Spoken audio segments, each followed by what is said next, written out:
ஓம் ஸ்ரீ குருபியோ நமக. நன்றாக குருவாழ்க, குருவே துணை.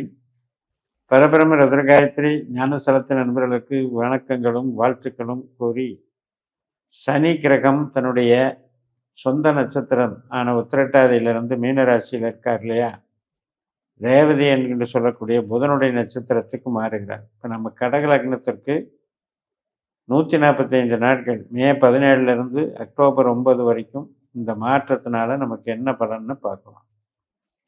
இது வரைக்கும் என்ன செஞ்சாரு அப்படின்னா, முயற்சிகளுக்கு தடை பண்ணிட்டு இருந்தார். ஏன் அப்படின்னா, நமக்கு அஷ்டமாதிபதி கும்பத்தின் பலனை கொடுத்துட்டு இருந்தார். இப்போ ஒரு திருமண நடவடிக்கைகளாகட்டும், ஒருத்தரை சந்திக்கிறதாகட்டும், அல்லது ஒரு மார்க்கெட்டிங் பண்ணுறேன், நான் நிறைய கேன்வாஸ் பண்ணுறேன், அதன் மூலமாக ஏதாவது நமக்கு தொழில் வருமானத்துக்கு வாய்ப்பு இருக்கான்ட்டு ட்ரை பண்ணி ரொம்ப திருப்பி நடந்து காரியமாகலை, அதிகப்படியான முயற்சிகள் எடுத்தும் வேலையாகலை அப்படின்றவங்களுக்கெல்லாம் இப்போ டக்குன்னு வேலை நடந்துடும். இந்த 17ஆம் தேதி புதன் நட்சத்திரத்துக்கு மாறின உடனே அது உங்கள் சார்ந்த விஷயம், அதாவது ஒரு உதவி கேட்டதாகட்டும், மார்க்கெட்டிங் பண்ணதாகட்டும், பூர்வீக சம்மந்தப்பட்டதாகட்டும், தந்தை வர்க்கம் சம்மந்தப்பட்டதாகட்டும், மாற்றங்கள் உடனே நடக்கும். அது இடமாற்றமாக இருக்கலாம், வீடு மாற்றமாக இருக்கலாம், ஊர் மாற்றமாக இருக்கலாம், ஒரு வேலையில் ஒரு இன்டர்னல் சேஞ்சாக கூட இருக்கலாம். அதெல்லாம் நிச்சயமாக நல்லபடியாக நடக்கும். அது மட்டும் இல்லை, நமக்கு தசாநாதன் சனியாக இருந்தால் அல்லது புதனாக இருந்தால், அவருடைய புத்திகள் அந்தரங்கள் நடந்தால் இன்னும் கொஞ்சம் மேன்மையான பலன்கள், ஒரு தெய்வ அனுகிரகம், அனுசரணை, பூர்வீகத்தில் ஒரு ஈடுபாடு, மேல் படிப்பு சம்மந்தப்பட்டது, வெளிநாடு படிப்பு சம்மந்தப்பட்டது, எஜுகேஷன் லைனில் மிகப்பெரிய சிறப்பு கொடுக்கும். ஐடி லைனில் இருக்கவங்க, வெளிநாட்டில் வேலை பார்க்குறவங்க ரொம்ப சிறப்பை கொடுக்கும், நல்ல வளர்ச்சியை கொடுக்கும். இப்போ 2ஆம் இடம் அப்படின்னு சொல்லக்கூடியது கடகத்துக்கு சிம்மராசி. இப்போ இந்த 2ஆம் இடம் அப்படிங்கிறது எதை குறிக்குது அப்படின்னா, நம்மளுடைய குடும்பத்தை குறிக்குது. இப்போ குடும்பத்தில் ஒரு மாதிரி அனுசரணைகள் அப்படின்னு பார்த்தீங்கன்னா, ஒரு மாதிரி அட்டாச்மெண்ட்டு, இது வரைக்கும் கொஞ்சம் சங்கடமாக இருந்ததுங்க, இப்போல்லாம் கொஞ்சம் பரவாயில்ல, ஒருத்தருக்கு ஒருத்தர் அண்டர்ஸ்டாண்ட் பண்ணிக்கிறோம். அது குடும்ப உறுப்பினர்கள் யார் வேணா இருக்கலாம். அதே மாதிரி தான் கையிருப்பு பணம் அவ்வளவா சேர்த்த முடியல, ஆனாலும் கூட சமாளிச்சுட்டு போயிட்டுருக்கோம். பெருசாக சேர்த்த முடியல, ஆனால் எண்ணம் இருக்குது சேர்த்தணுன்ட்டு, அதுக்கு தடையாக இருக்குது அப்படிங்கிறதெல்லாம் இருந்துக்கிட்டு இருக்கு.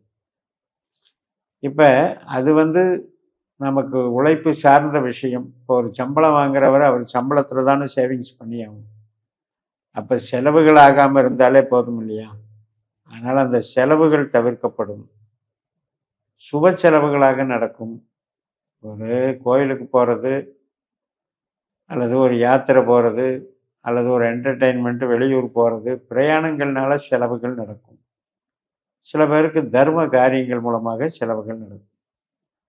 சரி, இப்போ உங்கள் ஜாதகத்தில் சூரியன் ரேவதி நட்சத்திரத்தில் இருந்தார் அப்படின்னா, ஓரளவுக்கு தந்தை மூலமாக வரக்கூடிய அனுகூலங்கள், ஆதாயங்கள் நல்லா நடக்கும். செவ்வாய் கிரகம் ரேவதி நட்சத்திரத்தில் இருந்ததுன்னா கூட பிறந்தவர்கள் மூலமாக நல்லா நடக்கும். மற்றும் ரியல் எஸ்டேட்டில் கமிஷன் வகை தொழில் ரொம்ப நல்லா நடக்கும். நல்ல spare parts industries, management, medical representative இவங்களுக்கெல்லாம் நல்லா இருக்கும். சுக்கிர கிரகம் ரேவதி நட்சத்திரத்தில் இருந்தது அப்படின்னா, நல்ல குலதெய்வ சம்மந்தப்பட்ட கோயில் வழிபாடுகள், திருப்பணிகள் செய்கிறது, வெளியூர் போயிட்டு வர்றது, என்டர்டெயின்மெண்ட்டு, என்ஜாய்மெண்ட், இதெல்லாம் சிறப்பாக இருக்கும். திருமண காரியங்கள் சம்மந்தப்பட்டது ரொம்ப நல்லா நடக்கும். அதே புதன் கிரகமே ரேவதி நட்சத்திரத்தில், தன்னுடைய சொந்த புதனுடைய நட்சத்திரத்திலே இருந்தாலும் கூட, இப்போ இந்த சனி போகக்கூடிய காலகட்டத்தில் நல்ல மாற்றங்கள் கிடைக்கும். அதாவது வணிகம் சம்பந்தமாக, ட்ரேடிங் சம்பந்தமாக, கமிஷன் வகை சம்பந்தமாக நல்ல டெவலப்மெண்ட்ஸ் நடக்கும். இப்போ அதே உங்களுக்கு சனியே இருந்தாருன்னு வச்சுக்கோங்க, ரேவதி நட்சத்திரத்தில், ரேவதியில் பிறந்தவர் தான் சனி பகவான், அவரே இருந்தாருனாலும் இப்போ அந்த சனி தன்னுடைய ஜாதக சனியோடு சேரக்கூடிய காலகட்டம் அப்படின்றது நிச்சயமாக ஒரு மாற்றத்தை கொடுக்கும். இப்போ நம்ம ஒரே இடத்துல பார்த்துக்கிட்டு இருக்கோம். ஒரு பெரிய வெளியில் எங்கேயும் வேலை தேடி பார்த்தாலும் ஆஃபரே கிடைக்கல அப்படின்றவங்களுக்கெல்லாம் இப்போ மாற்றங்கள் கொடுத்தோம். அதே மாதிரி முன்னோர்கள் பூர்வீகம் சார்ந்த வகையில் பெரியவங்க இவங்களுடைய ஆசீர்வாதம் கிடைக்கும். ஒரு உபாசனைகள் பண்ணுறோம், ஆன்மீக ஈடுபாடு, தெய்வீக உபாசனைகளுக்கெல்லாம் வெற்றி கிடைக்கும். அது ராகு கேது ரேவதியில் இருந்தது அப்படின்னா பெரியவங்கள் மூலமாக நமக்கு நன்மைகள் நடக்கும். தாத்தா பாட்டி இதன் வழியாக நன்மைகள் நடக்கும். வெளிநாடு தொடர்புகள் சிறப்பாக இருக்கும். இப்போ நமக்கு திசாபுத்தி வகையில் பார்க்க போகுன்னா நம்முடைய லக்ன புள்ளி அப்படிங்கிறது சனியாக இருந்தால், பூச நட்சத்திரத்தில் நம்ம பிறந்தோம், லக்ன புள்ளின்னா 5ஆம் இடம் 9ஆம் இடம் இந்த 3 கனெக்டிவிட்டி என்ன சொல்ல வருதுன்னா அருள் தருபவர் அப்படின்னு சொல்ல வருது. அதே மாதிரி நம்ம லக்ன புள்ளி ஆயில்யம் கேட்டை ரேவதியில் கூட ஆயில்யத்தில் கூட அமையலாம். அந்த ஆயில்யத்தில் அமைந்தது அப்படின்னா புதன் இந்த 3 நட்சத்திர தொடர்பையும் கையில் வச்சிருக்காரு, ஆயில்யம் கேட்டை ரேவதி. அப்போ அந்த ரேவதியில் சனி போகும்போது அருள் சார்ந்த விஷயங்கள், உறவுகள் சார்ந்த விஷயங்கள், தெய்வீகம் சார்ந்த விஷயங்கள் மற்றும் கலை சார்ந்த பணிகள், உயிர்பற்றான தொழில்கள். இப்போ ஒரு கலையை வைத்து சம்பாதிப்பவர் அந்த கலைக்குண்டான ரெப்ரசன்டேட்டிவ்ஸ், அந்த கலைக்குண்டான கஸ்டமர்ஸ் கிடைக்கும்போது தான் அவர் சம்பாதிக்க முடியும். இப்போ ஒரு முகூர்த்த நாளில் செய்யக்கூடிய ஒரு சில டெக்கரேஷன் இண்டஸ்ட்ரீஸ் நடத்துவாங்க, அல்லது புரோக்கரேஜ் கமிஷன் வகையில் இருக்கிறவங்க, இவங்களுக்கெல்லாம் அந்தந்த நாளில் தான் கிடைக்கும். அது மாதிரி இப்போ ஒரு நாதஸ்வர கலைஞர் இருக்கிறாரு, அவருக்கு அந்தந்த கோயில் திருவிழாவோ முகூர்த்தங்களோ நடந்தால் தான் அங்கே வேலை கிடைக்கும். அது மாதிரி தான் புரோகிதர்கள் இருக்காங்க, இவங்களுக்கெல்லாம். இப்போ கமிஷன் வகை தொழில்கள்லாம் இதில் அடங்கும். இப்போ நீங்கள் ரியல் எஸ்டேட்டில் கமிஷன் வகை பார்க்கலாம், வேறு எந்த மார்க்கெட்டிங் ஃபீல்டில் கூட கமிஷன் வகை பார்க்கலாம்.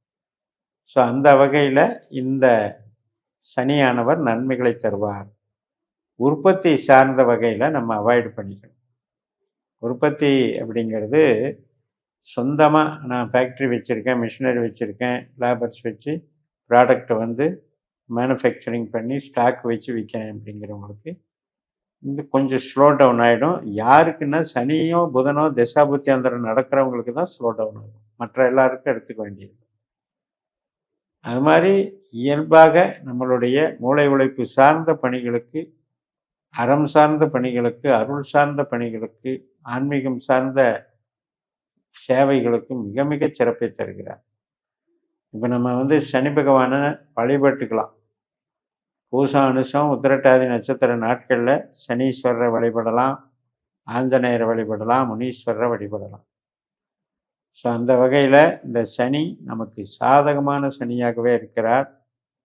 இந்த புதன் சாரத்தில் செல்லும் பொழுது புதனுடைய ஒரு மாற்றங்கள், வேலை மாற்றங்கள் மற்றும் புதிய வேலைக்கு நம்மளை எடுத்துகிட்டு போகிறது அப்படின்ற மாதிரி சில நன்மைகளை செய்வார் என்று சொல்லி நிறைவு செய்கிறேன்.